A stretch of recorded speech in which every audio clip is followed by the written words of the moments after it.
KBS 대전 생생뉴스. 여러분 안녕하십니까? 5월 1일 수요일 KBS 대전 생생뉴스 방석준입니다. 오늘은 근로자의 날입니다. 국제적으로는 메이데이라 불리는 노동절입니다. 우리나라도 원래 노동절로 부르다가 1963년 박정희 군사정권 때 노동과 노동자라는 개념 속에 내포된 계급의식을 희석하기 위해 노동을 근로로, 노동자를 근로자라는 개념으로 바꿨습니다. 그래서 근로자의 날이 됐습니다. 1884년 오늘 미국의 방직 노동자가 8시간 노동제를 요구하며 쟁의를 시작하고 각 노조가 이에 호응해 총파업을 단행한 날입니다. 그 후 이를 기념해 국제적인 시위운동의 날로 결정했습니다. 인간은 육체 노동이든 정신 노동이든 노동을 하고 삽니다. 노동이 없으면 지금의 문명도 사회도 존재할 수 없기 때문입니다. 노동을 통해서 인간은 자연을 자기 필요에 따라 이용하면서 변형시킬 뿐 아니라 인간으로서의 자기 완성을 이루어 어떤 의미에서는 더욱더 인간답게 됩니다. 그래서 노동은 신성하다고 얘기합니다. KBS 대전 생생뉴스에서는 샵 2309로 청취자 여러분들의 다양한 의견을 들어보고 있습니다.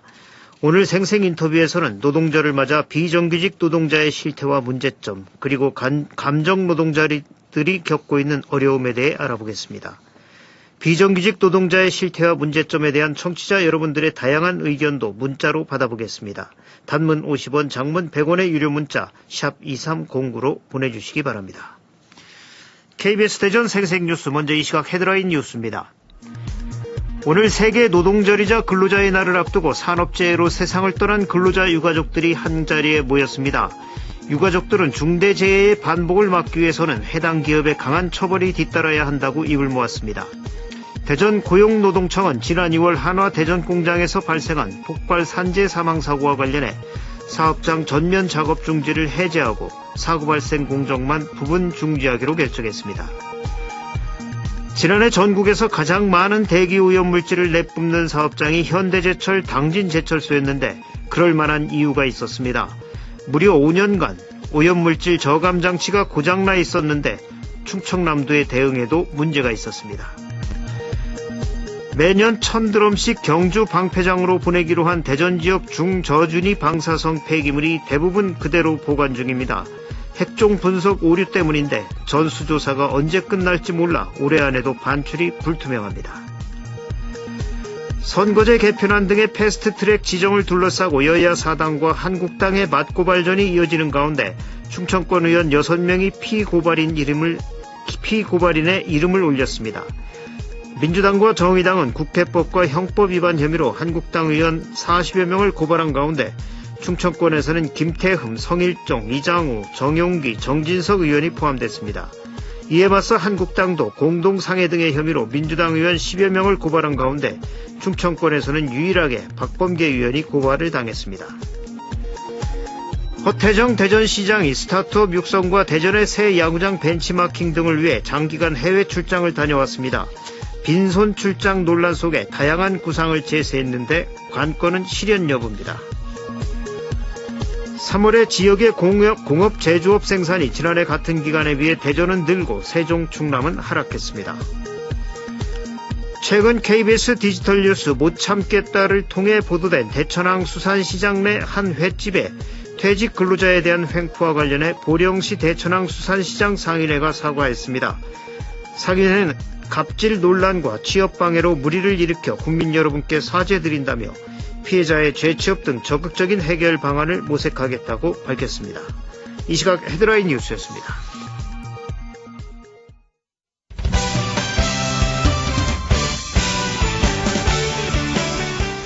뉴스브리핑 순서입니다. KBS 대전 보도국의 성용희 기자 나와 있습니다. 성 기자 안녕하세요. 안녕하십니까.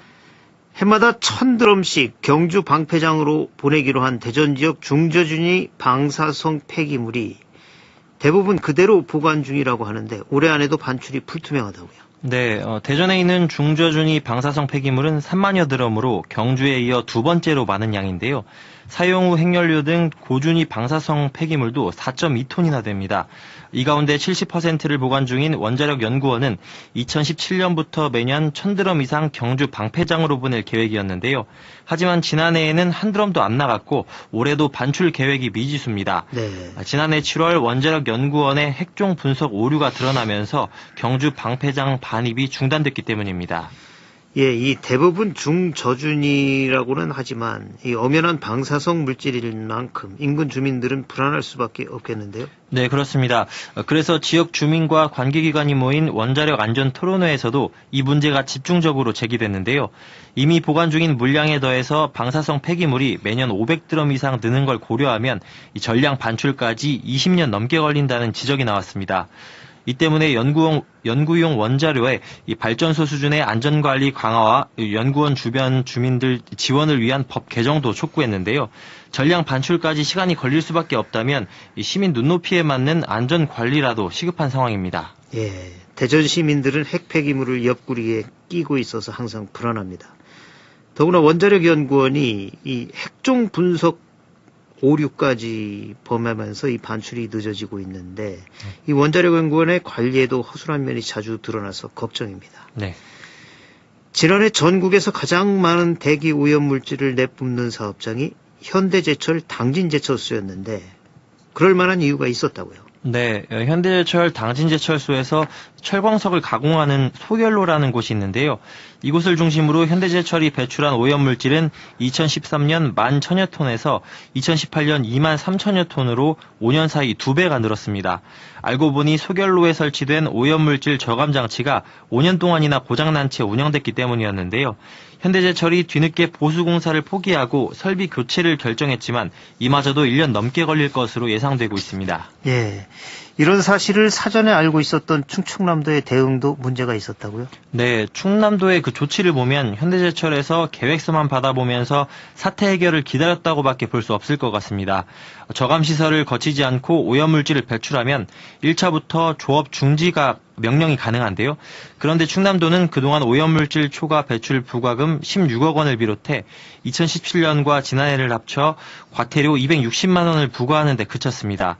대기환경보전법에 행정처분 면제 특례 조항이 있어서 행정처분을 면제했다는 건데요. 현대제철의 뒤늦은 시설 교체와 충남도의 부실한 관리 감독에 대기오염으로 인한 주민 피해만 커지고 있습니다. 예, 충청남도 양승조 지사 기회 있을 때마다 도민들에게 미세먼지에 대한 대책을 세우겠다 어쩌겠다 하더니 정작 가장 중요한 일은 소홀히 하고 있군요. 이런 것이 행정의 신뢰도를 크게 떨어뜨립니다. 오늘은 근로자의 날이죠. 어제는 근로자의 날을 앞두고 산업재해로 세상을 떠난 근로자 유가족들이 한자리에 모여서 기업에 대한 강력한 처벌이 필요하다고 입을 모았다고요? 네, 올해 2월 폭발 사고 이전에 지난해 5월에도 폭발 사고가 난 한화 대전 사업장의 경우에 이 솜방망이 처벌에 그쳤다는 비판이 나오고 있는데요. 1차 폭발에 대한 노동청 근로감독 결과 위법 사항이 480여 건이나 적발됐지만 산업안전보건법 위반 혐의로 검찰에 송치된 관계자는 2명에 그쳤기 때문입니다. 이런 산재 발생 기업들에 대한 강력한 처벌을 촉구하며 어제 한화 폭발 사고 유가족들과 고 김용균 씨 어머니를 비롯한 산재 사고 유가족들이 대전에 모였는데요. 중대재해가 발생했을 때 회사 운영에 큰 타격이 있을 정도로 강력한 처벌법이 제정돼야 한다는 등 가슴속에 담아둔 강경 발언을 쏟아냈습니다. 예, 유족들이 이야기하는 강력한 처벌법, 구체적으로 어떤 내용인가요?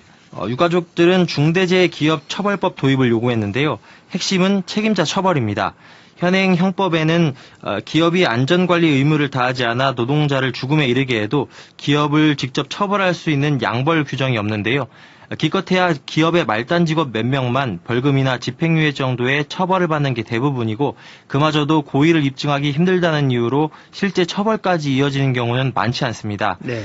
영국에서는 기업살인법이라고 불리는 중대재해기업처벌법을 도입해 영국의 산재 사망률이 OECD 국가 중에 가장 낮아졌다는 분석이 있는데요. 우리나라의 중대재해기업처벌법은 2년 넘게 국회에서 잠을 자고 있는 상황입니다. 네. 법안이 제출된 지 2년이 넘었다. 참 낮잠 길게 자는군요. 네. 언제나 국회에서 낮잠 자는 법안 얘기 안 할 수 있을까요? 우선 내년 선거 때 잘 뽑아야겠습니다. 이 밖에 밤사이 사건 사고 있었나요? 네, 어제 저녁 8시 반쯤 대전시 관저동의 한 교차로에서 횡단보도를 건너던 74살 조모 씨가 41살 이모 씨가 몰던 승용차에 치여 숨졌습니다. 경찰은 조 씨가 신호를 무시하고 횡단보도를 건너다 사고가 난 것으로 보고 정확한 경위를 조사하고 있습니다. 네, 뉴스브리핑 성룡희 기자였습니다. 수고하셨습니다. 수고하셨습니다. 오늘의 생생정보입니다. 대전시는 오늘부터 대학교를 거치는 15개 노선의 시내버스 270대에서 공공 와이파이 서비스를 제공합니다. 세종시 어진동 방축전에 있는 특화거리 음악분수가 오늘부터 가동됩니다. 부여 구두레공원 음악분수도 이달부터 본격 가동돼 관광객에게 화려한 볼거리를 제공합니다. 국토교통부 대도시권 광역교통위원회가 대전과 세종을 대상으로 광역 알뜰교통카드 시범사업을 6월부터 시행합니다. 지역별로 2,000명 내외의 체험단을 모집하는데 시범도시에 거주하는 누구나 응모하면 참여가 가능하며 오늘부터 광역 알뜰교통카드 홈페이지를 통해 응모 가능합니다. 대전 유성구 주민자치회 발대식이 오늘 오후 2시 유성구청 지하 대강당에 주민자치위원회 위원 등 170여 명이 참석한 가운데 열립니다. 날씨입니다. 대전과 세종 충남 지역은 오늘 구름이 많은 가운데 오후 들어 금산 등 충남 내륙에 한때 5mm 안팎의 비가 내리겠습니다. 낮 최고 기온은 세종 23도, 대전과 천안 22도 등 17도에서 23도의 분포로 어제와 비슷하겠습니다. 미세먼지는 대전과 세종 충남 모두 나쁨 수준을 보이겠습니다. 내일은 맑겠고 아침 최저 기온은 4도에서 9도, 낮 최고 기온은 18도에서 24도로 예상됩니다. 지금까지 생생정보였습니다.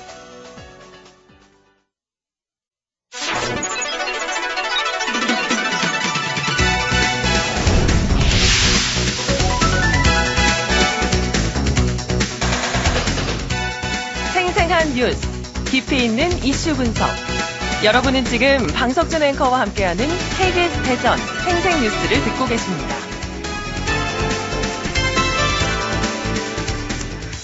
네, 오늘은 129주년 세계 노동절이면서 우리나라에서는 근로자의 날입니다.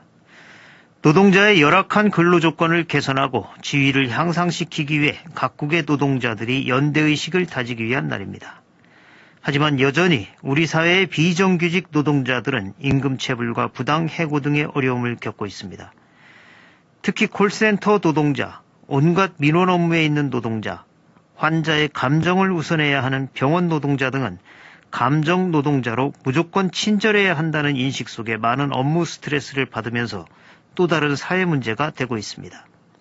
오늘 생생 인터뷰에서는 노동절, 즉 근로자의 날을 맞아 비정규직 노동자의 실태와 문제점, 대안, 그리고 감정 노동자들이 겪고 있는 어려움은 무엇인지 대전시 노동권익센터 홍춘기 센터장과 말씀 나눠보겠습니다. 비정규직 노동자의 문제점과 대안, 감정 노동자들이 겪고 있는 어려움과 해결 방안에 대한 청취자들의 의견을 샵 2309 문자로 받아보겠습니다. 단문 50원, 장문 100원의 유료 문자 샵 2309로 여러분들의 의견 보내주시면 됩니다. 홍춘기 센터장님 안녕하십니까? 예, 안녕하십니까. 반갑습니다. 예, 오랜만입니다. 반갑습니다. 네네, 예. 네네. 오늘은 제 129주년 세계 노동절이면서 근로자의 날인데요. 먼저 네. 노동절의 의미 어떻게 봐야 할까요? 예, 오늘은 그 129주년 노동절인데요. 네. 129년 전에 미국의 노동자들이 8시간 노동제를 쟁취하기 위해서 총파업에 나섰고 경찰들이 이제 총을 쏘고 그러면서 많은 노동자들이 희생이 되었던 사건이 있었습니다. 네. 사실 그 날을 기리기 위해서 전 세계에서 오늘 이제 노동절을 기념하고 있는 건데요. 네. 8시간 노동제는 노예처럼 일했던 당시 노동자들에게 인간답게 일할 수 있고 쉴 수 있고 살 수 있는 희망이었거든요. 네. 그런 이제 죽음을 불사한 투쟁 뭐 이런 것들의 결실로 지금 저희가 8시간 노동을 하고 있는 거죠. 네. 이 8시간 노동제가 벌써 1세기 전에부터 노동자들이 주장해왔던 거군요. 네, 그렇습니다. 예. 이 노동자의 열악한 근로 조건을 개선하고 또 지위를 향상시키기 위해서 제정된 노동절인데 오늘 노동절을 맞아서 네. 우리나라 노동자들의 현실을 진단해 보는 것이 필요할 것 같습니다. 네, 주 52시간 근무제가 지난해 7월부터 본격적으로 시행이 됐고 최근에는 저녁이 네. 있는 삶인 예. 워라밸을 중요하게 여기는 등 근로자들을 위한 네네. 긍정적인 변화와 사회적 공감대가 형성이 돼가고 있죠? 네, 많은 현장에서 주 52시간을 지키려고 노력하고 있는 것이 사실이고요. 네. 그런데 이제 2016년 고용노동부 자료에 따르면 OECD 국가 중에 우리나라가 연중 노동 시간이 2위예요. 네. 반면에 소득 분배율은 21위거든요. 노동 시간은 긴 반면에 소득 분배율은 굉장히 낮은 거죠. 네. 이제 주 52시간이 되면서 저녁이 있는 삶을 이야기하시는데 사실 그동안 우리나라는 저임금으로 인해 장시간 노동을 할 수밖에 없는 노동 구조 자체가 문제였거든요. 네. 이제 노동 시간이 줄어서 좋기는 하지만 저임금으로 인해서 노동 시간이 줄어든 만큼 임금도 낮아진 거죠. 이것이 사실은 더 큰 문제인 겁니다. 그래서 최저임금 올려야 된다 이런 주장을 노동계에서 계속 하고 있는 건데 노동 시간이 줄어들고 노동자들에게 저녁 있는 삶을 누릴 수 있을 만큼의 그 소득을 또 줄어들지 말아야 되는데 그것이 해결되어지지 않고서는 긍정적인 효과를 거두기가 어렵다고 보고 있고요. 예. 또 하나는 이제 여전히 노동 시간에 사각지대에 있는 노동자들이 있습니다. 고 이한비 PD처럼 열정페이를 강요하고 있는 사각지대에 대한 대책도 굉장히 필요한 상황입니다. 예. 또 지난해 12월 태안 화력발전소에서 일하던 고 김용균 씨가 작업 도중 숨지는 안타까운 사고가 발생한 뒤에도 네. 비정규직 노동자나 하청업체 직원들의 안타까운 사고 소식이 계속 이어지고 있습니다. 네. 여전히 우리 사회에는 위험의 외주화, 또 비정규직 노동자들이 겪는 어려움이 계속되고 있는데 네. 현재 한국 비정규직 노동자 실태 어떻게 보시나요? 참 안타까운 일이었죠. 네. 근데 이제 구로역 참사가 있을 때도 비정규직 하청 노동자들의 그런 안타까운 소식이 있을 때마다 상시, 지속, 안전 업무에 대한 정규직화 요구가 계속 나왔었거든요. 네. 그래서 이제 문재인 대통령 이후에 공공기관의 비정규직의 정규직화 가이드라인도 발표되고 파견 용역업체에 대한 정규직화가 일부 진행되기도 했고 또 이제 대전시 산하기관들도 진행을 하고 있지만 이 정규직화가 요즘 좀 주춤하고 있는 것도 사실이고 김용균 사건 이후에 김용균법이라는 산업안전법이 개정이 되어서 내년 1월 16일부터 시행되게 되어 있거든요. 예. 근데 이 법이 많이 부족한 상황이에요. 예를 들면 도금이나 수은, 납, 카드뮴 사용 작업만 사내의 도급을 원천 금지하고 있거든요. 네. 그러니까 여전히 김용균 씨가 일했던 현장은 직접 고용 대상이 아닌 거예요. 그러니까 여전히 김용균 씨의 동료들은 영역업체에서 소속으로 일을 하고 있고 원청의 관리 책임을 담았다고 하지만 안전 업무의 정규직화 없이는 하청업체에서 안전 업무를 관리하기가 쉽지 않은 거죠. 네. 산업안전보건법을 강화해서 이런 안전 업무에 일하는 비정규직 노동자들의 안타까운 산재를 줄여야 하는데 아직 좀 길이 멀어 보입니다. 네. 이 대전의 비정규직 노동자 실태는 어떻습니까, 현재? 네네. 대전은 2018년 말 통계청 조사에 의하면 59만 명의 임금 노동자 중에 18만 명 정도가 비정규직이라고 발표를 했거든요.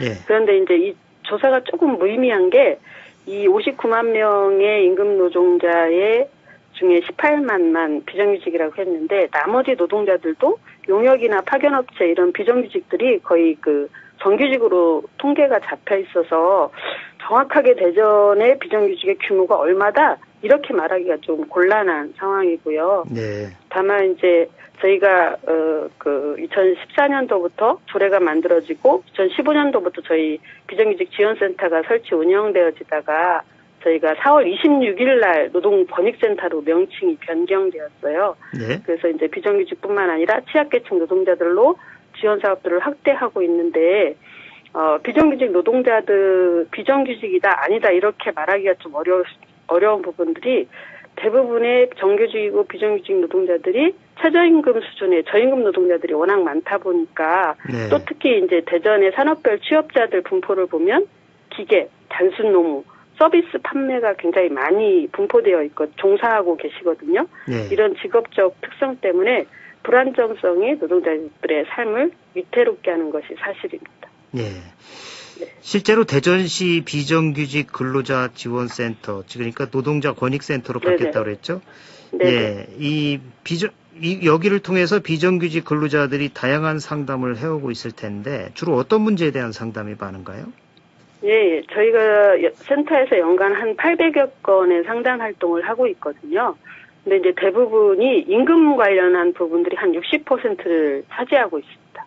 네. 최저임금 위반이라든가 체불임금, 퇴직금 등 다양한 임금 문제로 상담 오시는 분들이 많습니다. 특히 이제 작년 같은 경우에는 임금 문제뿐만 아니라 대전시 내에 대전시 산하기관의 공공기관의 정규직 문제도 있지만 연구단지들이 많다 보니까 연구단지에 있는 연구기관들의 비정규직들의 정규직화에 대한 상담도 꽤 들어온 상황이었고요. 네. 안타까운 것은 많은 사업주들이 그렇지는 않겠지만 아직도 체불임금을 발생하고도 죄의식이 없는 사업주들이 굉장히 많으세요. 네. 그래서 체불임금을 해놓고도 오히려 이제 협상을 해서 체불액을 깎으려고 하는, 합의만 하면 처벌을 면할 수 있다는 노동법의 그 악성 조항을 이용하는 거죠. 그래서 사실 며칠 전에도 충남의 모 상인회에서 1,000원짜리 퇴직금을 주고 퇴직금 달라는 사람은 못 쓴다 이렇게 해고했다가 사과한 사례가 있었는데요. 네. 10년 전에도 또 10원짜리 퇴직금을 줘서 사회 문제가 된 적이 있었는데 아직도 노동자들의 그런 정당한 요구들을 무시하시는 사업주들이 있는 거죠. 그래서 노동자들을 존중해 줄 수 있는 문화가 우리 사회는 아직도 좀 부족한 부분들이 있는 듯합니다. 예. 이 비정규직 노동자의 문제를 해결해야 한다는 사회적인 목소리는 계속되고 있는데 왜 이렇게 비정규직 문제가 해결되지 않는 건지 구조적인 문제점과 대안은 뭐라고 보십니까? 비정규직 문제의 구조적인 문제는 저비용 고휴일을 노린다는 것에 있는 거죠. 그러니까 네. 저비용을 위해서 탄생한 것이 비정규직이고 파견, 용역법들이 만들어진 거니까요. 이제 공공기관의 정규직화를 선도하겠다고 하지만 작년 들어 좀 많이 주춤해지고 있는 게 사실이거든요. 네. 대전광역시 산하기관들도 이제 많이 진행을 했지만 자치구 단체로 내려가고 있지는 못해요. 이 정규직화 사업들이. 그리고 네. 이럴 때일수록 정부의 좀 더 강력한 의지가 필요한 것 아닌가 생각이 들고요. 고용에 대한 사회적 인식이 전환되어야 된다고 생각을 합니다. 그러니까 저비용 고용시장으로 노동자들을 내몰 것이 아니라 네. 안전과 생명을 생각하는 고용으로 전환되어야 이 비정규직 문제도 해결될 거라고 생각하고요. 좀 더 강력한 정부의 의지도 필요하고 상시 지속 안전 업무에 대한 정규직화로 이 민간 업무까지 확대될 수 있는 법안이 마련되어야 이 안타까운 김용근과 같은 사건들이 일어나지 않을 것이라고 생각하고 있습니다. 네. 최근에는 또 감정 노동자 얘기가 많이 나오고 있는데요. 이게 네네, 또 다른 그렇습니다. 사회 문제가 되고 있는데 감정 노동자들의 실태는 어떻습니까? 네, 저희가 이제 대전 지역의 감정 노동자들이 유달리 많은 지역입니다. 이렇게 도소매, 음식업 그리고 사회개인 공공 서비스 영역에 종사하는 노동자들이 많다 보니까 생기는 건데요. 특히 이제 콜센터만 해도 현재 한 2만 명이 종사하고 있고 종합병원, 대형 마트들이 굉장히 많아서 감정 노동자들이 많이 있고요. 네. 저희들이 작년에 콜센터 노동자들을 통해서 실태 조사를 했을 때 여러 가지 문제점이 드러났는데 특히 이제 콜센터 노동자들 같은 경우는 용역업체 소속이 많으세요. 그러다 네. 보니까 감정 노동에 대한 보호를 제대로 받지 못하고 있는 거죠. 며칠 전에도 저희가 악성 민원인으로 인해서 피해를 호소하는 상담이 왔었는데 회사에서 이제 적극적인 보호 프로그램을 가동시켜주지 않고 매뉴얼들이 있지만 그게 제대로 적용되고 있지 못하다 보니까 감정 노동자분들이 그 악성 민원의 욕을 계속해서 몇십 분 동안 이렇게 듣고 있는 상황에 노출이 되는 거예요. 네. 즉 이제 용역업체 소속이다 보니까 용역업체는 원청의 눈치를 볼 수밖에 없는 상황이다 보니까 이런 문제들이 개선되어지지 못하고 있어서 원청이 좀 더 감정노동 보호 의무를 좀 책임을 져야 되는 부분들이 필요하고요. 아직도 민원인들 중에서 이제 손님은 왕이다. 이런 태도를 못 버리시는 분들이 많아서 시민의식의 개선도 많이 필요한 상황이라고 보고 있습니다. 예. 시민들의 많은 협조가 필요한 부분이죠. 네네, 이건. 그렇습니다. 예. 그래서 이 감정 노동자들 자조 모임을 만들고 또 힐링 캠프 등을 갖는 네네. 등 여러 프로그램이 진행 중이라고요. 네네네, 그렇습니다. 그래서 저희가 지난주에도 템플스테이를 다녀왔거든요. 예. 그래서 함께 하신 분들이 그런 쉼 프로그램에 대해서 너무 좋아하시더라고요. 저희들이 그래서 더 많은 치유 프로그램도 기획을 하려고 하고 있고요. 현재 이제 이제 감정노동자 자조 모임도 5팀 운영되어지고 있고 영화치료나 미술치료, 명상치료 같은 상설 마음치유 프로그램도 굉장히 좋은 평가를 받고 있습니다. 그래서 그런 프로그램들을 확대시키려고 하고 있고요.